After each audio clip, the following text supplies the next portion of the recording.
नमस्कार। The podcast with Pallav Saraswat के episode number 3 में आप सबका स्वागत है। आज हमारे साथ हैं मेरे बहुत ही special guest doctor Pawan Singh Rana. Doctor Pawan Singh Rana is a PhD holder in biotechnology. Currently, he is working as an assistant professor in HNB Garhwal university. Doctor Pawan Singh Rana एक बहुत ही अच्छे एस्ट्रोलॉजर हैं। इन्होंने आचार्य की डिग्री प्राप्त करी है भारतीय विद्या भवन दिल्ली से। पवन सर, कैसे हैं आप? जी सर, मैं बढ़िया हूँ सर। और आपको सर नमस्कार। आपके सभी दर्शकों को भी नमस्कार जो काफी देर बाद भी से देखेंगे, उनके लिए भी नमस्कार। और सभी के लिए शुभकामनाएं नव वर्ष की। हिंदू नव वर्ष या वैदिक नव वर्ष, जैसा कि आप कह रहे थे वैसा हम इसको कहेंगे। जी तो सर, ये नववर्ष आज जो हम मना रहे हैं, आज ये हमारा हैप्पी न्यू ईयर है क्या? जी हाँ सर, हैप्पी न्यू ईयर है। और हैप्पी न्यू ईयर है, चैत्र शुक्ल प्रतिपदा है। महाराष्ट्र में गुड़ी पड़वा मनाया जा रहा है। बेंगलुरु में आप अपने आसपास युगादि। हाँ, यहाँ कर्नाटका में हम जी लोग जी जी। हाँ युगादि बोलते आंध्रा हैं सर। हाँ। आंध्रा तेलंगाना और कर्नाटका में युगादि है। तो ये है सर तो हैप्पी। आज ही क्यों सर, ऐसा क्यों है कि हम हाँ ऐसा क्यों है कि सर हम आज ही जो है अलग अलग नाम से आज ही हम ये हैप्पी न्यू ईयर जो है आज ही क्यों मनाते हैं? तो इसमें सर एक एक छोटा क्वेश्चन करूंगा, फिर फटाफट आगे बढ़ेंगे। छोटा क्वेश्चन कि आप समय की गणना, अगर मैं आपके हाथ से घड़ी ले लूं, आपके पास से सब कुछ ले लूं, आपके आसपास कोई भी यंत्र ना हो जिस पर आप कोई टाइम देख पाए कि 1:05, 1:10 हो रहे, कुछ भी हो रहा है, तो आप समय को कैसे देखेंगे? सर, अगर मेरे पास घड़ी और कैलेंडर नहीं है तो समय की गणना मैं 3 चीजों से कर सकता हूँ। हम्म, एक तो चंद्रमा से कर सकते हैं, सूर्य से कर सकते हैं, हम्म, और तीसरा मौसम से कर सकते हैं। हम्म। करेक्ट इसके सर। अलावा तो मुझे नहीं आता सर। Correct sir, correct. सही सही जगह पहुंचे आप। जहां मैं पहुंचाना चाहता था आप वहीं पहुंचे। कि आप सूर्य से कर सकते हैं या थैंक यू। चंद्रमा से कर सकते हैं, क्योंकि सूर्य से अब जब आपके यहाँ कुछ नहीं है तो आप सूर्य से। और जब ये अभी तो है, हमने डेवलप कर लिया है ना, और ये डेवलप भी उन्हीं से वहीं से होकर के आया है। और जब कभी ये खत्म, जैसे लोग कहते हैं कि अगर तृतीय विश्व युद्ध होगा तो चतुर्थ विश्व युद्ध हम पत्थरों से लड़ेंगे। तो जब पत्थरों से लड़ेंगे तो किस समय लड़ेंगे, उसके लिए भी अगर समय डिसाइड करना होगा तो हम आकाश में ही देखेंगे और सूर्य और चंद्रमा को देखेंगे, क्योंकि ये दोनों ल्यूमिनरीज हम कहते हैं, चमकते हुए हैं, आसानी से दिखाई देते हैं और उनको हम गौस करके समय का पता लगा सकते हैं। जी तो सर, क्या है आज ऐसा, कौन सा इनकी पोजीशनिंग है कि जो है हर साल इसी आज ही के दिन ही हैप्पी न्यू ईयर हम मनाते हैं? जी सर। तो इसमें क्या है सर कि हम अर्थ पर हैं, और अर्थ से हम क्योंकि देख रहे हैं, तो जो हमारा पंचांग सिस्टम है, या पंचांग सिस्टम पर आधारित जो हमारा भारतीय ज्योतिष सिस्टम है, जिसको लोग हिंदू ज्योतिष भी कहते हैं, उसमें जो है कि जियो स्पेसिफिक या जियो सेंट्रिक थ्योरी ली जाती है कि अर्थ से आप देख रहे हैं तो सूर्य भी चलता हुआ दिखता है और चंद्रमा भी चलता हुआ दिखता है। ये सूर्य चंद्रमा सर चलते हुए आकाश में एक दूसरे के पास भी आते हैं और एक दूसरे से दूर भी जाते हैं, और एग्जैक्टली एक 180 डिग्री पे दूर रहेंगे और पास भी आएंगे। तो सूर्य स्लो मूव करता है, 360 दिन लेता है पूरा चक्कर लगाने में गोले का। और चंद्रमा क्या है कि 27 दिन में चक्कर लगा लेता है, 27 दिन में अपने आप, और 2.5 दिन में क्योंकि अर्थ आगे बढ़ जाती है तो वो जोड़ के 30 दिन। तो 30 दिन में चंद्रमा सूर्य के पास आता है और सूर्य 360 दिन में पूरा करता है। तो इस प्रकार से अगर आप इसको डिवाइड करेंगे तो ये डिवीजन ऐसा होता है कि दो एक 30 दिन के अंदर, मतलब 30 जब सूर्योदय और सूर्यास्त होंगे, उनमें चंद्रमा एक बार सूर्य के बिल्कुल पास आता है और एक बार उससे दूर जाता है।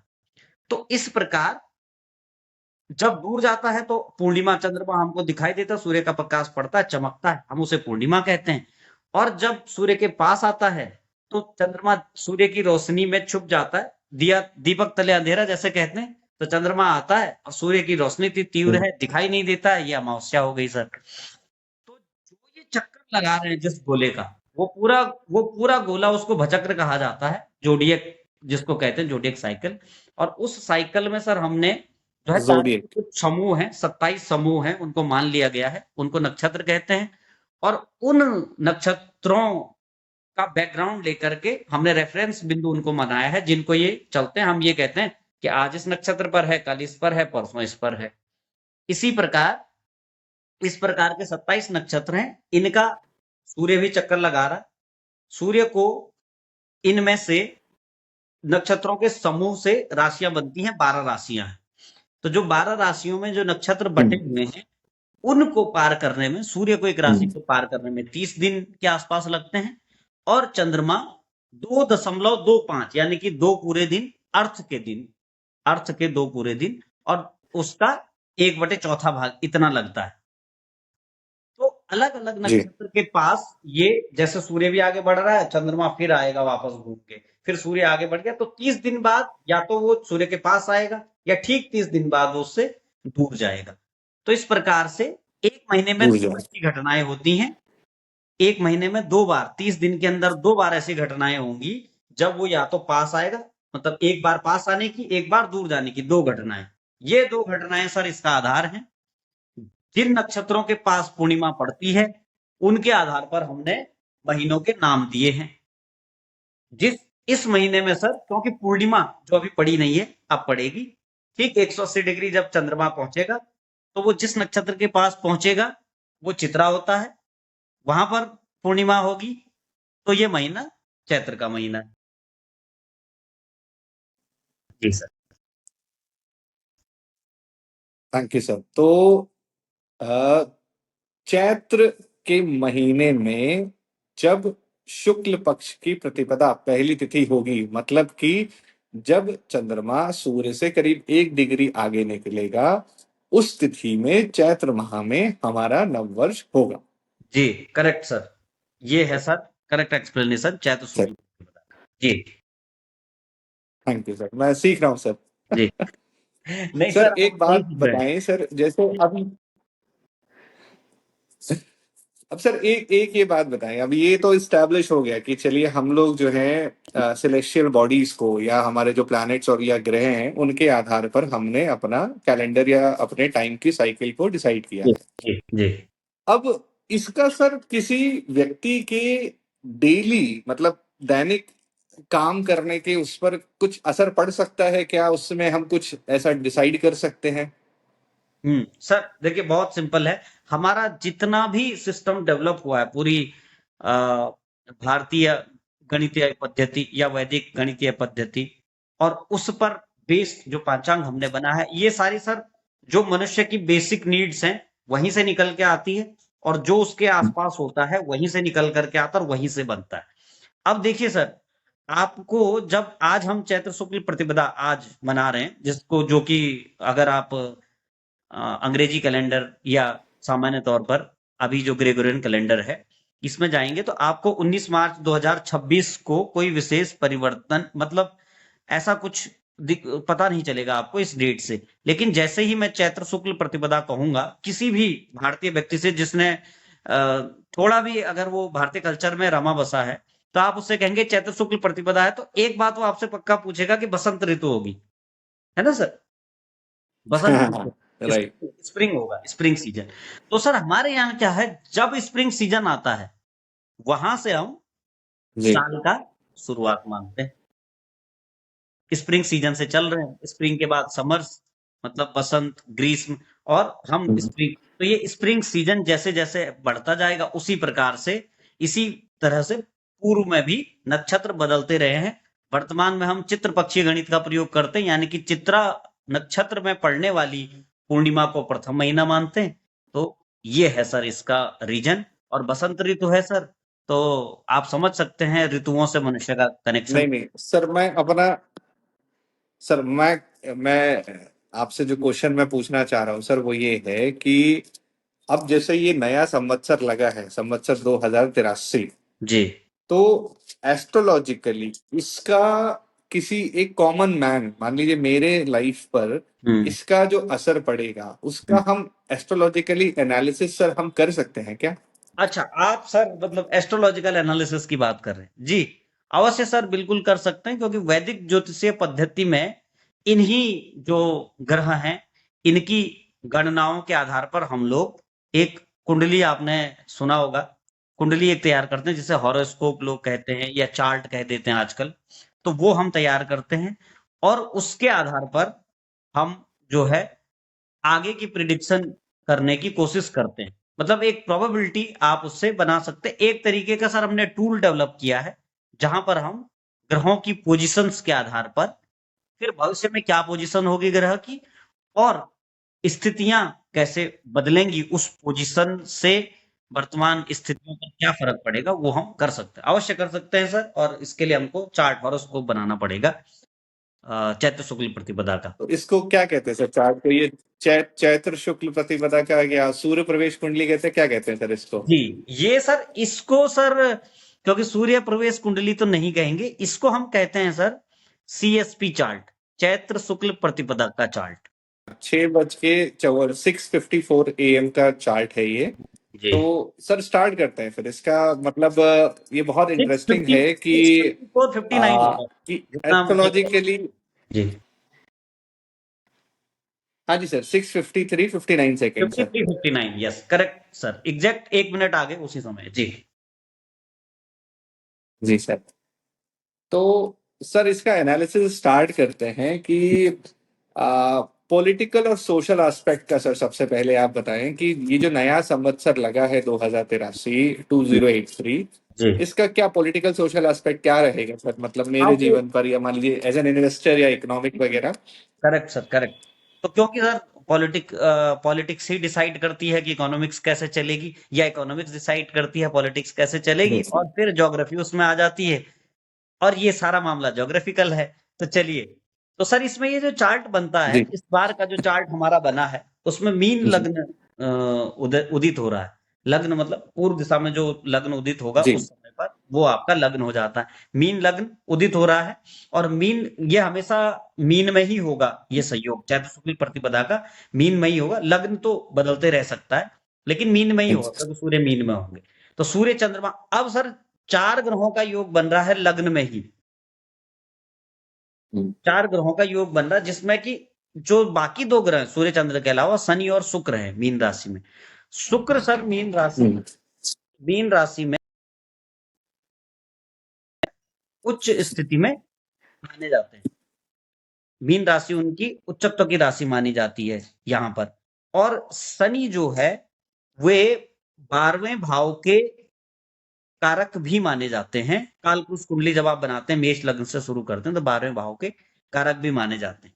इसके अलावा सर बाकी ग्रहों की स्थिति देखते हैं, तो मंगल, बुध और राहु, ये तीनों एक साथ इस कुंडली के द्वादश भाव में आ रहे हैं। 12वें भाव में कुंभ राशि वहां पर है। छठे भाव में सर केतु हैं, और चौथे में गुरु महाराज जुपिटर बैठे हुए। तो अगर आप किसी भी ऐसे चार्ट को देखते हैं सर, और पॉलिटिकल एस्पेक्ट से जब देखते हैं, तो चतुर्थ भाव सर, आप जानते हैं कि चतुर्थ भाव से हम जो है जनता को देखते हैं, और चतुर्थ भाव से हम राजसिक जनता राशि को को भी देखते हैं। देखते हैं। चतुर्थ भाव में सर गुरु हैं, और वहां पर जी। मिथुन राशि है। मिथुन राशि गुरु के लिए हाँ। शत्रु राशि मानी जाती है। तो सर गुरु की यहाँ पर स्थिति ये बताती है कि जनता समझने की कोशिश तो करेगी कि सरकार की नीतियां किस तरीके की होंगी, और पॉलिटिकल सिस्टम जो योजनाएं लेकर के आ रहा है, या जो कर रहा है वर्तमान में, जो भी क्रियाकलाप सरकारी होंगे, उनको जनता समझने की कोशिश करेगी। लेकिन क्योंकि शत्रु राशि में आप जानते हैं कि कोई भी ग्रह उतना अच्छा प्रभाव नहीं दिखाता है, तो यहाँ पर डायरेक्टली इसका ये निकलता है मतलब कि जनता के लिए थोड़ा सा कष्ट रहेंगे, लेकिन वो कष्ट ऐसे नहीं होंगे कि वे सरकार से नाराज या रुष्ट हो जाएं। और सरकार की भी कोशिश रहेगी, क्योंकि गुरु हैं तो एक अच्छे प्लान, सरकार की कोशिश रहेगी कि वो कोशिश करें तुष्ट करने की। लेकिन ऐसे निर्णय लेने पड़ सकते हैं वर्ष भर में, जिनसे कि जनता को थोड़ी सी परेशानियां हो। जी। मतलब government is going to take some strict actions this come year. Action, correct sir. और जनता भी इसमें मतलब उहापोह में थोड़ी रह सर सकती है किस प्रकार के, मतलब ऐसा अल्टीमेट। ऐसा हम बता सकते हैं सर, किस प्रकार के डिसीजंस ले सकते हैं? मतलब अगर मान लीजिए बुध की राशि में है गुरु यहाँ पर, तो एग्जैक्टली मतलब कुछ हिंट मिल सकता है कि किस प्रकार के डिसीजन आ सकते हैं गवर्नमेंट के? हाँ, करेक्ट सर। तो यहां से देखिए सर, आप गुरु जब देखेंगे तो गुरु पंचम को देखेंगे, सामने तो सारे ग्रह देखते हैं, सप्तम को देखेंगे, नवम को देखेंगे। तो गुरु की जो दृष्टि यहाँ पर आ रही है सर, 8th पर आ रही है, 7th यानी 10th जी हाउस पर आ रही है चार्ट के, और आपके 12th हाउस पर आ रही है सर। 8 12 आ रहा है और 10th भी आ रहा है। तो 10th जी। तो सर संसद का होता है। उसके अलावा 10th से आप अगर सामान्य किसी की कुंडली देखेंगे तो 10th से आप कर्म भी देखते हैं। ठीक है? इसके अलावा अष्टम भाव शामिल हो जी रहा है उसमें, और द्वादश शामिल हो रहा है। तो यहां पर सर जो दिखाई दे रहा है, वो उसको आप ऐसा कह सकते हैं कि कुछ जो सरकार क्रियाकलाप करने वाली है, उनमें कुछ एक्शंस ऐसे हो सकते हैं जो कि जिनकी वजह से कोई जन क्षय हो सकता है। 8th हाउस का रिलेशन आ रहा है। हम्म सरकार कोशिश हम्म करेगी कि शायद स्किल डेवलपमेंट की ओर थोड़ा सा, और उसको एक काफी सख्त तरीके से कि स्किल डेवलपमेंट की तरफ हमको जाना ज्यादा हम्म चाहिए। शनि और शुक्र लग्न में भी हैं आपके, तो स्किल डेवलपमेंट की तरफ सरकार का हम्म फोकस बहुत ज्यादा रहेगा। अष्टम भाव शामिल हो रहा है, अष्टमेश लग्न में भी है। अष्टमेश शुक्र बन रहे लग्न में भी है। तो ये एक स्थिति बनती है यहाँ पर, और जन क्षय तो दिखाई देता है यहाँ पर। द्वादश भाव में सर मंगल बुध और राहु हैं, तो स्ट्रिक्ट फैसले दिखते हैं। सर एक मिनट, मैं एक सेकंड सर, मैं थोड़ा सा इसमें ऐड करना चाहूंगा। अगर हम यहाँ अष्टम भाव की बात कर रहे हैं तो देश के चार्ट के हिसाब से क्या हम इसको मेटल माइनिंग या इस प्रकार की चीजों से रिलेट भी कर सकते हैं? हाँ हाँ जी, करेक्ट सर, करेक्ट सर। सही है सर, सही, आप सही कह रहे हैं। ये हो सकता है, और ये जो जो जनक्षय दिख रहा है, उसको भी आप यहाँ कनेक्ट कर सकते हैं कि प्रोबेबिलिटी हो सकती है कि हम कहीं अगर कोई माइनिंग अचानक से बढ़ाएं, या जैसा अभी गैस की सर हमारे यहाँ वो चल रही है, तो हो सकता है कि सरकार उसके लिए और एक्शन ले जी। और ऐसे एरियाज में गैस सर्च करने की कोशिश करे जो जो अभी तक अनएक्सप्लोर्ड रहे हैं। तो वहां पर भी जनक्षय ओके। की संभावना बन सकती है। और मंगल बुध राहु सर इस कुंडली के 12वें भाव में तो आ रहे हैं। अगर हम भारत का चार्ट देखते हैं तो वहां पर वृषभ लग्न बनता है, जो कि इस कुंडली का तीसरा घर है, तो संघर्ष का है सर। ये चार्ट संघर्ष दिखाता है वृषभ लग्न की कुंडली के लिए इस पूरे साल भर, अगले यानी कि अगली चैत्र शुक्ल प्रतिपदा तक ये तो दिखता है सर इसमें। और इसमें सर मंगल बुध और राहु, जब आप वृषभ लग्न बनाएंगे तो मंगल बुध और राहु दसम भाव में आएंगे, अगर सीएसपी चार्ट को आप ओवरलैप करते हैं या वृषभ को लग्न बनाते हैं। जी। तो मंगल बुध और राहु दसम पर आ रहे हैं सर। तो दसम में मंगल बुध राहु होने का मतलब ये भी है कि संसद में थोड़ा सा उत्पात जो है वो रहेगा, ओ। और थोड़ा सा सरकार के लिए ये टाइम टफ टाइम भी है। बुध तो सर थाली का बैगन है, पलट जाता है। मंगल और राहु के कनेक्शन में है, तो इसलिए ये थोड़ा जी। सा संसद में भी सरकार के लिए बहुत अच्छा समय अ, हम नहीं कह सकते, मतलब मतलब एक एक अच्छा पॉइंट समय का इसको मतलब ये भी अगर हो जाए, समराइज करें तो सरकार। कंफर्ट जोन में नहीं रहेगी गवर्नमेंट, संसद जो है हाँ। कंफर्ट जोन जी में। सर। जी तो मतलब सरकार के लिए ये साल थोड़ा टफ रहेगा। जी जी, करेक्ट सर, करेक्ट। और गुरु सर यहाँ पर मेंशन करने वाली बात ये, क्योंकि आज गुरुवार ही है, तो गुरु सर राजा भी हैं। जी। जी, राजा है। राजा भी हैं। तो और ये है कि थोड़ा सा दिक्कत तो सर इसमें है, समस्या तो होगी सरकार के लिए भी, और थोड़ा सा प्रधानमंत्री के लिए भी यहाँ पर थोड़ा सोच विचार का आएगा कुछ। हाँ, 12th हाउस है सर। 12th हाउस में मंगल बुध और राहु वगैरह हैं, तो करेक्ट। जैसे 12th हाउस को देश की कुंडली के हिसाब से आई थिंक जी। छुपे हुए शत्रु या फिर किसी गुप्त जासूस वगैरह या हम्म। देश के खिलाफ जो प्लानिंग है उस प्रकार से माना जाता है, तो वहां पर जो है खर्चा कर सकती है गवर्नमेंट। हाँ, क्लियर सर वो है। और दूसरा शनि क्योंकि लगन में है, तो लगन से वो तीसरे भाव को देख रहे हैं, उसके बाद सप्तम को तो हम्म देखते ही हैं, और दसम पर भी उनकी दृष्टि है, और हम्म शुक्र के साथ हैं। शुक्र उच्च स्थिति हम्म, में बैठे हुए हैं यहाँ पर, और वहां से वो सप्तम को देखेंगे। जी। ये तो है सर, डायरेक्ट मतलब विरोधियों से डायरेक्ट कन्फ्रंटेशन। अच्छा, मैं सर एक बहुत सिंपल क्वेश्चन पूछता हूँ डायरेक्टली, मतलब आपको ठीक लगे तो बताइएगा जी। कि क्या ऑपरेशन सिंदूर का अभी कंटिन्यू होगा? दोबारा अटैक हम लोग करेंगे, ऐसी कोई संभावना है क्या? सर तनाव तो इस चार्ट में दिख रहा है, लेकिन बहुत प्रबल स्थिति वैसे कन्फ्रंटेशन की इसमें तो नहीं दिखाई देती है। इस चार्ट में, सीएसपी चार्ट में तो नहीं दिखाई देती है। अगर आप वृषभ लग्न का चार्ट बनाएंगे उसके बाद देखेंगे तो उसमें 10th हाउस में मंगल बुध और राहु आ रहे हैं। तो एक ऐसा तनाव, एक मतलब ऐसा तनाव आपको दिखाई दे सकता है जिसमें कि उस लेवल की स्थिति तो शायद नहीं होगी जो ऑपरेशन सिंदूर में हुआ था, लेकिन वहां पर जाने की प्रवृत्ति थोड़ा सा दिख सकती है। और इससे एक चीज और ओके मैं कहना सर, चाहूंगा सर यहाँ पर, मतलब क्योंकि आप सर शेयर मार्केट में काम करते हैं, जी तो डिफेंस के शेयर पर जी आपको नजर रखनी चाहिए। ठीक है सर, आता हूँ सर, मैं उस पर भी आता हूँ। जी। एक्चुअली क्या है कि बहुत सारे एस्ट्रोलॉजर्स क्लेम कर रहे हैं, उन्होंने साफ तौर पर बोला है कि मंगल की महादशा भारत की चल रही है।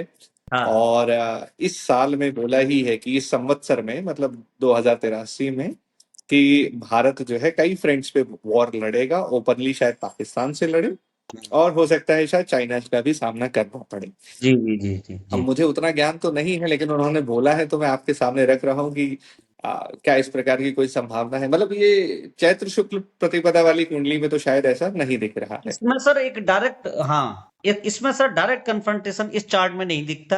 लेकिन जैसा मैंने आपको कहा कि अगर आप वृषभ लगन बनाते हैं और फिर ये गोचर देखते हैं, सीएसपी का गोचर वृषभ लगन के ऊपर देखते हैं, तो 10th हाउस में मंगल बुध और राहु आते हैं।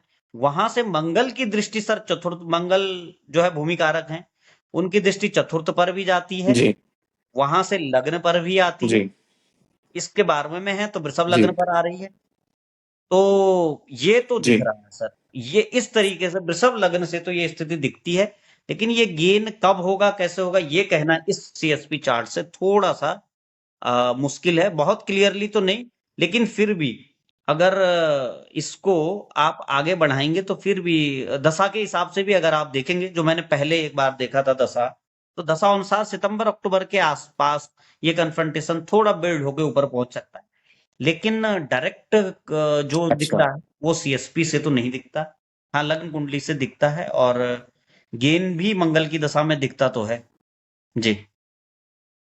ओके लेकिन अभी अभी इससे तो ओके, तो डायरेक्ट। मतलब ये है कि सितंबर के आसपास थोड़ा सा हमको देखना पड़ेगा कि शायद, मतलब हो भी सकता है। जी जी जी जी, कुछ कन्फ्रंटेशन कुछ हो सकता है। जी। ठीक है सर, मैं याद रखूंगा, सितंबर पे मैं ये इसको रील निकाल के फिर से डालूंगा सबके लिए। करेक्ट। तो अब सर एक और बहुत इंटरेस्टिंग क्वेश्चन मैं आपसे पूछना चाहूंगा कि जी। क्या हम एग्रीकल्चर और रेनफॉल के लिए कुंडली बना सकते हैं या देख सकते हैं? एग्रीकल्चर और रेनफॉल सर देख सकते हैं आप। इस चार्ट से भी हम एक आइडिया तो ले सकते हैं, मोटा मोटा। लेकिन एग्रीकल्चर बताइए और सर, कैसा लग रहा है फिर इस साल का सर रेनफॉल का या टेम्परेचर जी वगैरह का कैसा लग रहा है? सर बताइए, मैं उस हिसाब से स्टॉक्स जी जी वगैरह खरीद सकता हूँ ना। जी जी जी, मैं आपको बताता हूँ सर। ये चार्ट हम देख सकते हैं सर, लेकिन उसके लिए सर हमारे जो वैदिक ज्योतिष की जो गणनाएं हैं उनमें एक विशेष प्रकार का हम चार्ट बनाते हैं, जिसके लिए कि क्योंकि जैसे हम लोगों को पता है कि जैसे ही कर्क में और उधर जब सूर्य मूव करते हैं, तो उस समय के आसपास हमारे यहाँ मानसून आता है। तो हम क्या करते हैं सर, सूर्य जब आर्द्रा नक्षत्र में प्रवेश करते हैं जो कि मिथुन राशि में पड़ता है, आपको पता है जून जुलाई में ही मानसून शुरू होता है सर हमारे यहाँ। जी तो हम क्या करते हैं, जिस दिन सूर्य का प्रवेश आर्द्रा नक्षत्र में होता है उस दिन का एक विशेष चार्ट बनाते हैं। वो सर मैंने आपको दिया हुआ वो भी बना के, आर्द्रा प्रवेश चक्र, उसे आर्द्रा प्रवेश चार्ट उसे कहते हैं, आर्द्रा प्रवेश की कुंडली। और ये जो आर्द्रा जी प्रवेश की कुंडली है जी। सर, इसके आधार पर हम एक सप्तनाड़ी चक्र भी बना सकते हैं। मतलब आर्द्रा प्रवेश सप्तनाड़ी चक्र तो आप किसी भी दिन का बना सकते हैं ऐसे, जैसे आज का भी आप बना के देख सकते हैं, जी कल का भी देख सकते हैं, किसी भी दिन का। लेकिन आर्द्रा प्रवेश का भी एक सप्तनाड़ी चक्र बना सकते हैं। और ये जो सप्तनाड़ी चक्र है सर, इन सप्तनाड़ियों के आधार पर आप एक प्रोबेबिलिटी आप रेन की कैसी होगी, और आर्द्रा प्रवेश चक्र में ग्रहों की आर्द्रा प्रवेश चार्ट में ग्रहों की क्या स्थिति है, उसके आधार पर आप अ, वर्षा के बारे में बता सकते हैं। थोड़ा बत, तो जो इस थोड़ा वर्ष बताइए सर, मतलब आर्द्रा क्या लग रहा है इस बार प्रवेश रेनफॉल कैसी रहेगी? आर्द्रा प्रवेश मैं आर्द्रा प्रवेश से ही बताऊंगा सर। तो आर्द्रा प्रवेश में जो है सर, जो हमने बनाया है, उसमें कन्या लग्न इस बार उदित हो रहा है, और चंद्रमा लग्न में ही है। सूर्य और गुरु एकादश स्थान में है। सूर्य सॉरी शुक्र और गुरु, सूर्य और बुध जो है दशम में है। मंगल सर नवम स्थान में है वृषभ राशि में, और शनि लगन को देख रहे हैं मीन राशि में से, और राहु आपके छठे में है। तो आर्द्रा प्रवेश की जो ये कुंडली बता रही है सर, इसमें दो बहुत अच्छे ग्रह हैं, गुरु और शुक्र, जो कि एकादश स्थान में है और जल तत्व की राशि में है। तो एक बात आप निश्चिंत मान लीजिए सर, वर्षा इतनी तो होगी कि उस वो लाभप्रद हो। वर्षा इतनी तो होगी कि वो अच्छा, लाभप्रद हो। जी एवरेज अब एवरेज तो जी जी। रहेगी। और चंद्रमा जलीय तत्व के ग्रह हैं, लग्न में है, कन्या राशि में। कन्या राशि सर जी। स्वभाव राशि है, हाँ। वृषभाव की राशि है, और चंद्रमा लगन में है तो जल जी। तत्व का है, लेकिन वृषभाव है। तो वर्षा सर वैसी, मतलब जैसे मॉनसून में एक लगातार बारिश होती है, वैसी वर्षा की संभावना तो नहीं है। यानी कि वर्षा भी थोड़ा सा कभी बहुत तेज होगी, कभी बहुत कम होगी। इसमें भी सर एक विधि अच्छा। और है, जिसमें हम दिशाओं को भी देखते हैं। तो दिशाओं के आधार पर अगर मैं बताऊं तो सर, लग्न को आप पूर्व में लेते हैं, तो उधर लग्न वाले हिस्से में अगर चंद्रमा पड़ रहे हैं पूर्व की तरफ में, तो पूर्व में तो ठीक है, वर्षा का बहुत न बहुत ज्यादा होगी न बहुत कम होगी। एक यथेष्ट वर्षा आप इसको कह सकते हैं, जितनी चाहिए उतनी वर्षा पूर्व क्षेत्र में। लेकिन हम्म। उत्तर के क्षेत्रों में सर वर्षा जो है थोड़ा सा हैवी हो सकती है, क्योंकि मंगल की भी दृष्टि आएगी उधर। मंगल की दृष्टि तीसरे भाव पर आएगी, और चौथे भाव पर भी आएगी। सप्तम और अष्टम दृष्टि आ रही है मंगल की। उसके अलावा सूर्य और बुध की भी, तो दो क्रूर ग्रह मंगल और सूर्य जब है चौथे भाव पर इफेक्ट डाल रहे हैं, और बुध सूर्य के साथ हैं। तो उत्तर के क्षेत्रों में फिर से जैसा आज इस समय पर हो ही रहा, लगातार हो रहा, उत्तराखंड में पिछले वर्ष भी हुआ, हिमाचल वाले एरियाओं में, तो यहाँ पर सर वर्षा की काफी अधिकता हो सकती है, और वो अधिक वर्षा जो है जल प्लवन या बाढ़ जैसी स्थिति ला सकती है।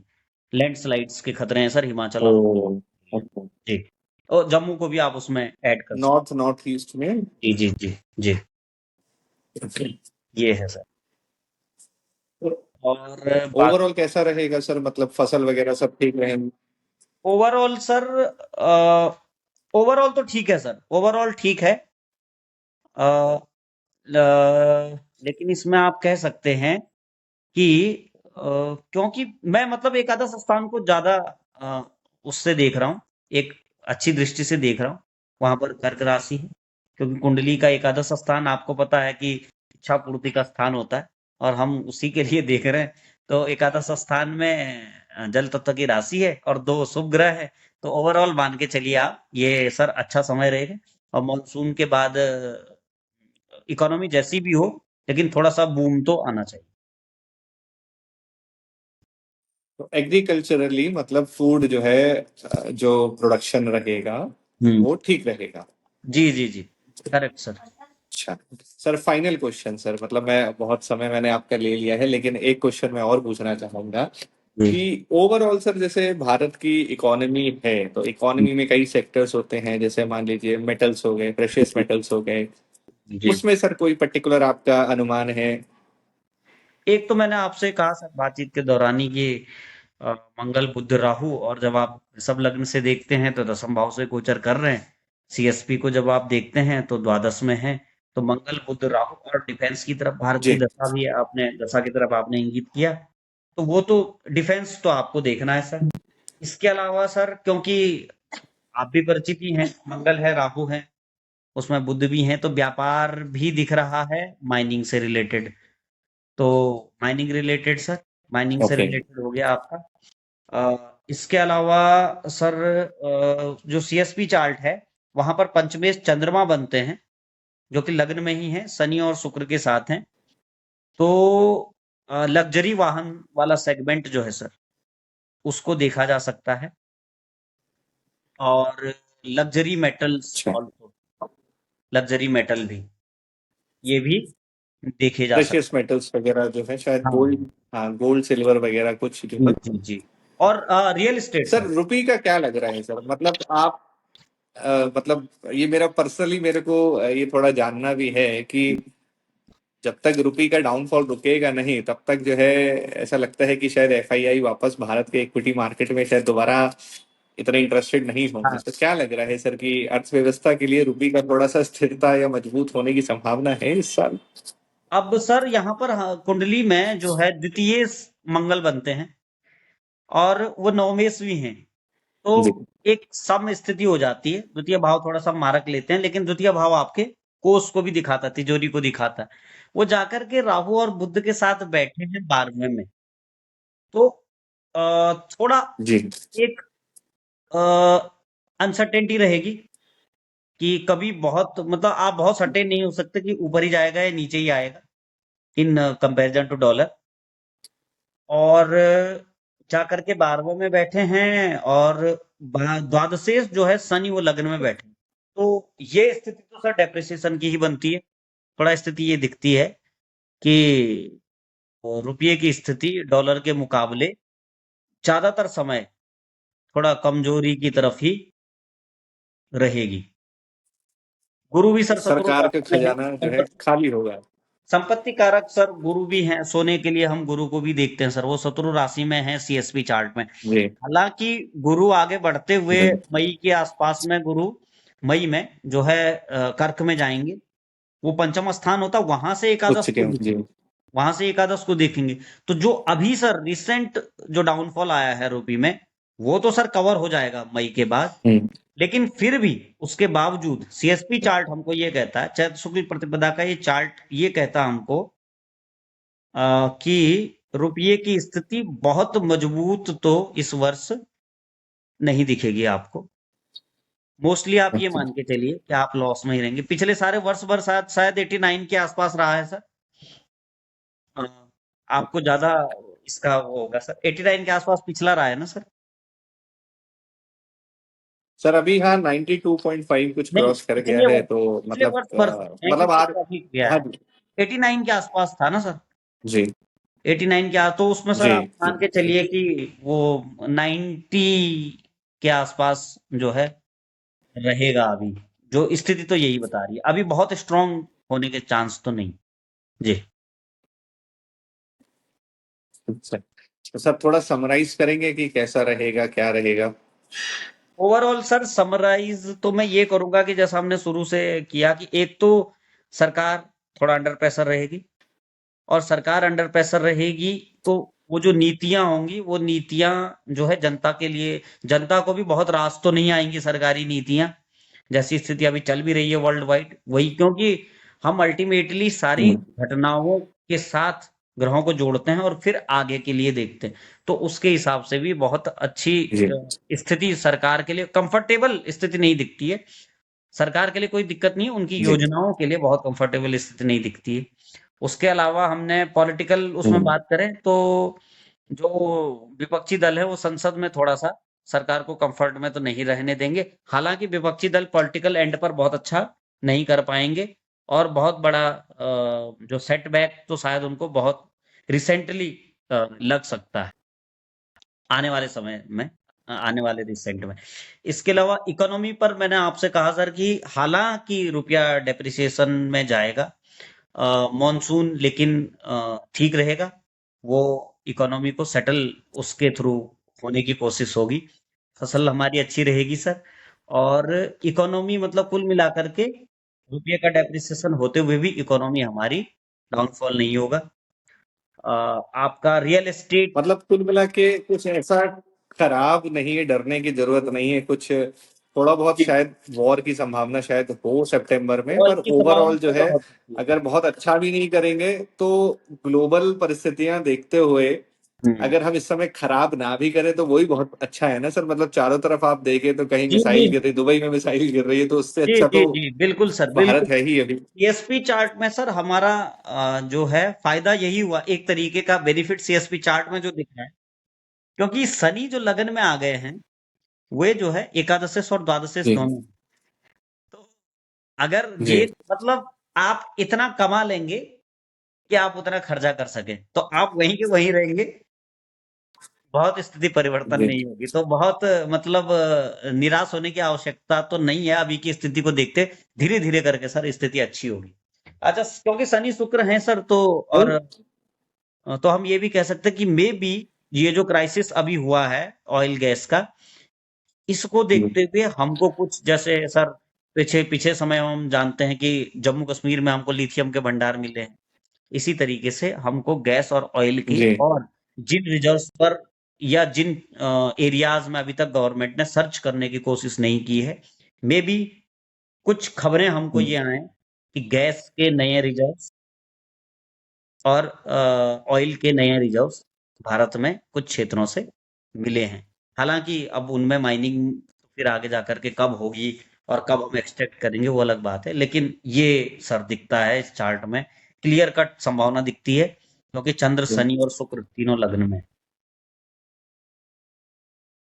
जी ठीक सर। तो sir thank you so much Pawan sir. मैं इसको समराइज ऐसे ही करूंगा कि आ, जब सूर्य जो है चित्रा नक्षत्र के 180 डिग्री के ऑपोजिट में आता है, और हम्म चंद्रमा, सूर्य और चंद्रमा साथ में होते हैं, और चंद्रमा 1 डिग्री के करीब या 1 मिनट उससे आगे बढ़ता है, तो जब नई तिथि होती है, जी तो चैत्र शुक्ल प्रतिपदा के दिन हम अपना नववर्ष मनाते हैं। जी उस नववर्ष की एक कुंडली बनती है, उस कुंडली के हिसाब से हम आने वाले 1 साल का प्रोबेबिलिटी देख सकते हैं कि अर्थव्यवस्था या सरकार या आम जनता पर क्या प्रभाव पड़ेगा। जी इसी जी प्रकार से हम आ, बारिश के लिए भी जो है सूर्य की एक आर्द्रा प्रवेश कुंडली बना सकते हैं, जिससे जी कि हम ये देख सकते हैं किस प्रकार का ओवरऑल मानसून रहेगा, ताकि हमारी एग्रीकल्चर खेती वगैरह कैसी रहेगी। करेक्ट तो सर। आपने दोनों में ही यही बोला है कि आप एवरेज मान के चलें, कोई बहुत अमेजिंग या बहुत अमेजिंग तो छोड़िए, कुछ बहुत खराब जो है अभी नहीं दिखता है। हम्म करेक्ट सर, करेक्ट, बिल्कुल सर। बस एक मेन पॉइंट आपने जो बोला है वो ये है कि सितंबर के आसपास हमको थोड़ा ये देखना पड़ेगा कि शायद जो सीमा है उस पे, चाहे चाइना हो या पाकिस्तान हो, कुछ किसी प्रकार का हमको टेंशन्स देखने को शायद मिल जाए, बट जी बहुत ज्यादा बिल्कुल चांसेस बिल्कुल सर। नहीं और है। क्योंकि वृषभ लगन में सर जी मंगल जो है दृष्टि भी देंगे लगन को ही, तो उसी दौरान सर जी मंगल से रिलेटेड जितने भी, मंगल जिन भी वस्तुओं का कारक होता है, डिफेंस के तो है ही है, उसके अलावा अन्य और लैंड का भी कारक है सर। तो मे भी रियल एस्टेट उस टाइम पर भागे। जी। अन्य लोग इसे इस तरीके से देखेंगे कि लैंड गेन ओ हो सकता है, लेकिन वो लैंड गेन तो मैं नहीं ओके। कहूंगा, क्योंकि वैसा कन्फ्रंटेशन उतना स्ट्रांग लेवल का नहीं दिख रहा है कि लैंड गेन। मैं इसको ऐसे देख रहा हूँ कि रियल एस्टेट के शायद भी बढ़े, और उसके अलावा डिफेंस आपका, जी एग्रीकल्चर, अगेन एग्रीकल्चर में सर देखना पड़ेगा, एग्रीकल्चर से रिलेटेड काम में भी जो है हो सकता है। जी ठीक। ठीक सर। सर बहुत बहुत धन्यवाद, थैंक यू सो मच। आप हमारे साथ जुड़े, आज आपने अपना इंसाइट हमको, हमारे व्यूअर्स को दिया, और मैं उम्मीद करता हूं कि आपके इंसाइट्स के बेसिस पर हमको आगे कुछ ना कुछ अच्छा डिसीजन लेने की प्रेरणा मिलेगी। और जी आगे भी जुड़िएगा सर, मैं डेफिनेटली आपको बुलाऊंगा। अभी जब बारिश होगी तब मैं फिर आपसे ये कुंडली पूछूंगा कि सर आपने बोला था। तो हम आर्द्रा तो professor. I am going to hold you responsible for this sir. या करेक्ट सर, और उसको हम सर दोनों को सप्तनाड़ी चक्र और चार्ट को लेकर के बैठ करके भी डिस्कस कर सकते हैं, क्योंकि ज्यादा डिटेल करते में हैं सर, वही है। बिल्कुल करते हैं। जी, ठीक है सर। ठीक है। जी आज्ञा दीजिए सर, फिर दोबारा मुलाकात होती है। जी, thank you so much sir, नमस्कार। नमस्कार।